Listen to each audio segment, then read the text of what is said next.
आज तक आपने सुना होगा कि इब्लीस हमेशा इंसान को इबादत से गुमराह करने की कोशिश करता है, मगर आज की यह कहानी इतनी अजीब है कि इसे सुनकर आप हैरत में पड़ जाएंगे। एक शख्स अंधेरी रात में नमाज अदा करने के लिए अपने घर से निकला। रास्ता बहुत अंधेरा था और चलते हुए उसे ठोकर लग गई। वह मुंह के बल गिर पड़ा और कीचड़ से लथपथ हो गया। गंदे कपड़े देखकर वह वापस घर लौटा, लिबास बदला और फिर से मस्जिद की ओर रवाना हुआ।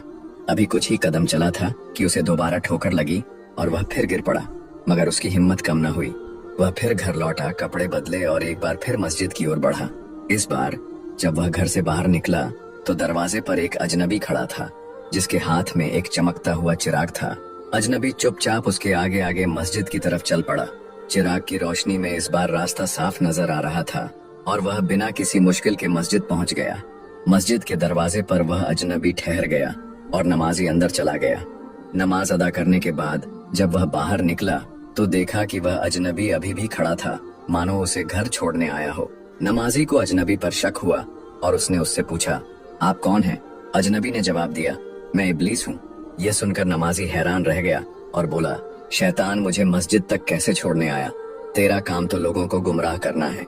इब्लीस हंसते हुए बोला, जब पहली बार तू गिरा तो अल्लाह ने तेरे सारे गुनाह माफ कर दिए। जब दूसरी बार गिरा तो अल्लाह ने तेरे पूरे खानदान को बख्श दिया। मुझे डर था कि अगर तू तीसरी बार गिरा तो अल्लाह पूरे गांव को बख्श देगा, इसलिए मैं चिराग लेकर आया ताकि तू बिना गिरे मस्जिद पहुंच जाए।